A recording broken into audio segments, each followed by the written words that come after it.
Ramenga hian Chhandamtu amoi tak chu kan hria ang ti kha Solfa thlûk in a request a Solfa hian an support ila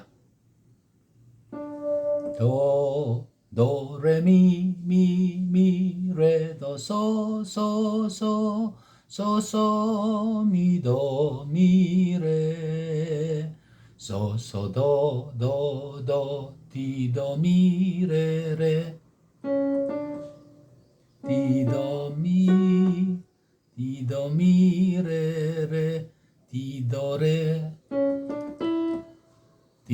re fa mi re do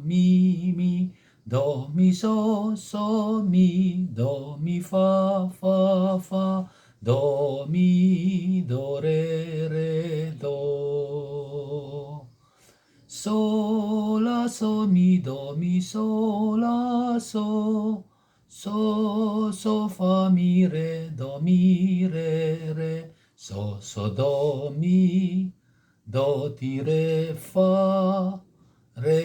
mi do so la so mi fa so fa re mi re fa mi re do khát tiếng vel khani tani a thu chuan Chhandamtu moi tak chu kan hria ngai ru lo khal don Chhandamtu o moi tak chu kan hria ang ngai ru a lo kal don zan laya le thim noya lo engin kan in rin lo le kan mu thil lain a o chuai lo moi tak chu kan hria ang ngai ru a lo kal don o in pe ru a lo kal don o in pe ru a lo kal don chuna mo tlaya mo zana mo zinga mo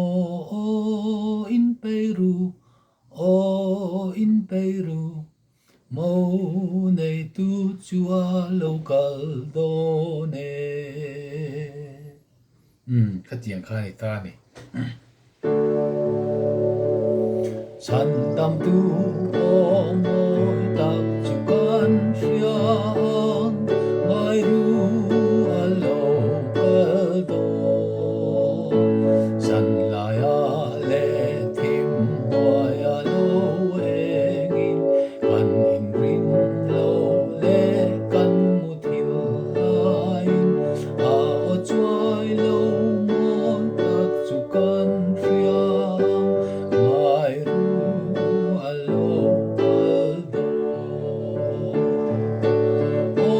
o in Peru a lo kal don o in Peru a lo kal don chuna mo tlaya mo zana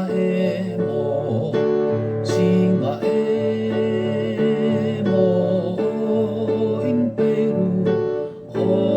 mo in Peru mo nei tu chua lo kal don tikani du tok phot mayang arun request tu kha ram enga ani